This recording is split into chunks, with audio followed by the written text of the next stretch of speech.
Hey guys, Joel's coming at you with another reasoning sesh where I challenge the status quo of the wisdom of the world and the church by diving deep into the ancient scriptures, uncovering meanings glossed over by translation, really cutting to the metaphysical core of these ancient texts and applying them practically to situations in our present day. And today I'm going to be talking about how even though it feels like we're in lockdown and in retreat, we're just an army that's preparing for battle and really putting together the mighty men of war that will carry this new movement forward. Come now and let us reason together. Come now, we can talk it over. But before I begin, I gotta say, if you like these videos, give it a thumbs up, hit subscribe, and stay tuned because I got 3 weeks of reasoning sessions that were just downloaded to me earlier this week, and that's just more validation that this time is really upon us. We're rising up and we're reclaiming our sovereignty as the kings and priests in this physical earth plane. But with that out of the way, I'm just gonna jump right into it. We're going to be talking about the Cave of Adullam today, which ironically is the name of Pastor Art's church, of which I'm a proud member. Who would imagine that coming to the church would one day become a revolutionary act in Canada? But here we are.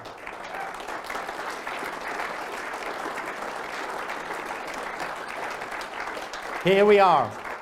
But let's really see what the nature of this place was right from the ancient texts.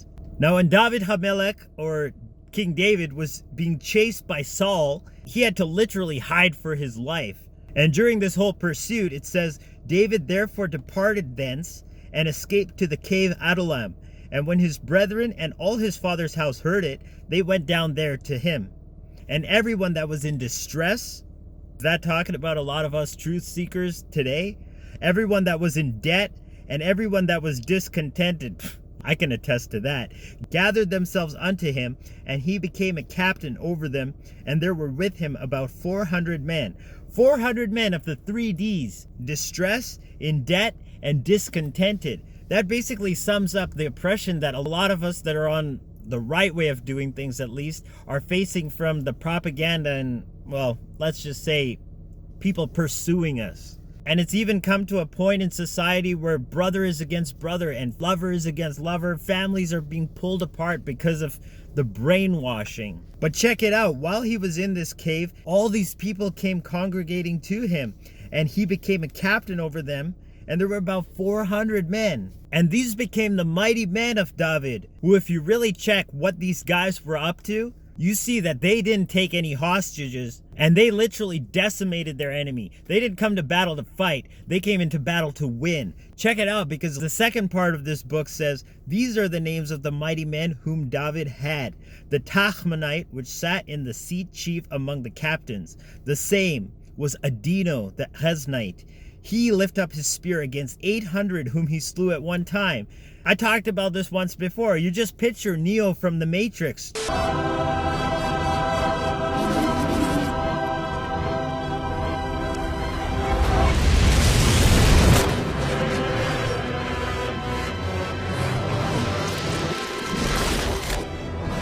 Talk about like a Philistine shish kebab. And after him was Eleazar, the son of Dodo, the Ahahite, one of the 3 mighty men with David, when they defied the Philistines that were there gathered together to battle, and the men of Israel were gone away. He arose and smote the Philistines until his hand was weary, and the hand clave unto the sword. And Yahweh wrought a great victory that day, and the people returned after him only to spoil. And then it goes on. After him was Shammah the son of Hagi the Hararite, and the Philistines were gathered together into a troop, where was a piece of ground full of lentils, and the people fled from the Philistines. But he stood in the midst of the ground and defended it, and slew the Philistines, and Yahweh wrought a great victory. And then it goes on. Benaiah the son of Jehoiada, the son of a valiant man of Kabzeel, who had done many acts, who slew 2 lion-like men of Moab. He went down also and slew a lion in the midst of a pit in time of snow. And then it goes on to say how he slew an Egyptian with his own spear, and how he was more honorable than the 30, but he still attained not to the first 3. And David set him over his guard. Asahel, the brother of Joab, was one of the 30.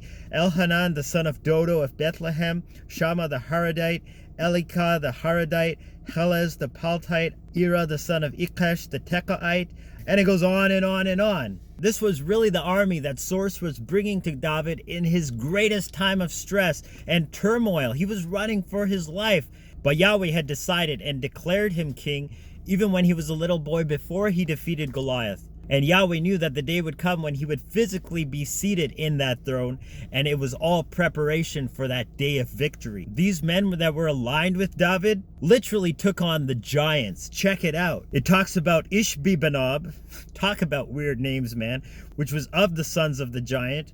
Well, that might explain it. The weight of whose spear weighed 300 shekels of brass in weight, he being girded with a new sword, thought to have slain David. But Abishai, the son of Zeruiah, succored him and smote the Philistine and killed him. Then the men of David swore unto him, saying, You shall go no more out with us to battle, that you quench not the light of Israel. So they wanted to protect David, and they took on the giants. Going on to say that after this, there was again a battle with the Philistines at Gob, and Sibbechai the Hushathite slew Saph, which was of the sons of the giant. And there was again a battle in Gob with the Philistine, where Elhanan the son of Yahare-oragim, a Bethlehemite, slew the brother of Goliath the Gittite, the staff of whose spear was like a weaver's beam. You know what that's like. And there was yet a battle in Gath, where was a man of great stature, that had on every hand 6 fingers, and on every foot 6 toes, 24 in number, and he also was born to the giant. And when he defied Israel, Jonathan the son of Shimera, the brother of David, slew him. These 4 were born to the giant in Gath, and fell by the hand of David and by the hand of his servants. These 4 plus Goliath was 5.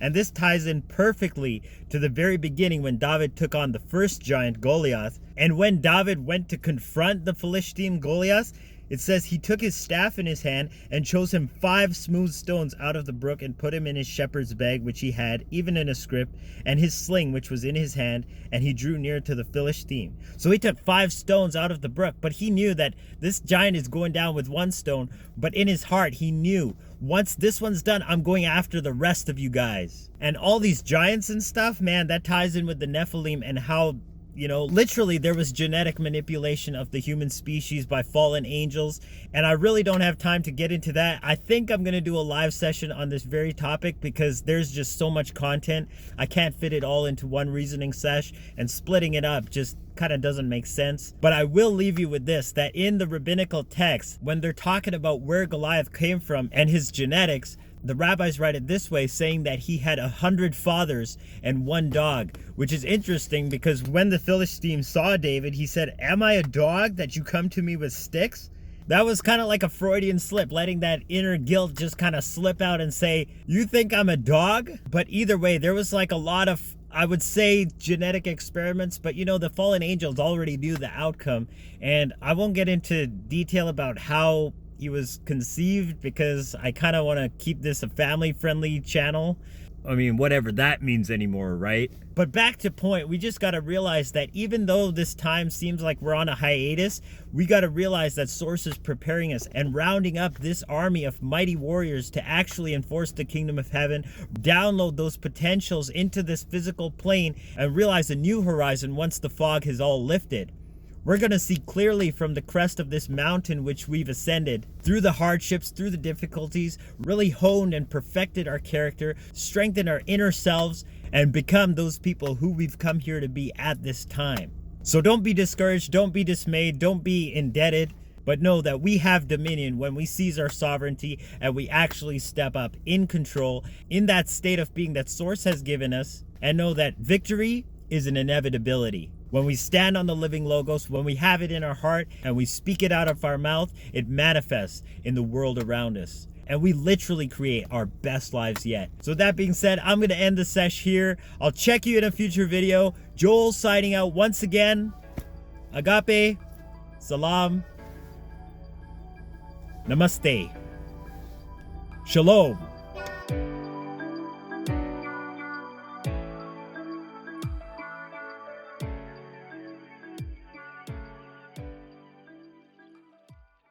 Where Elhanan the son of Yahare-oragim, Yahare-oragim, Yahare Oragim. Okay, that's a mouthful. A Bethlehemite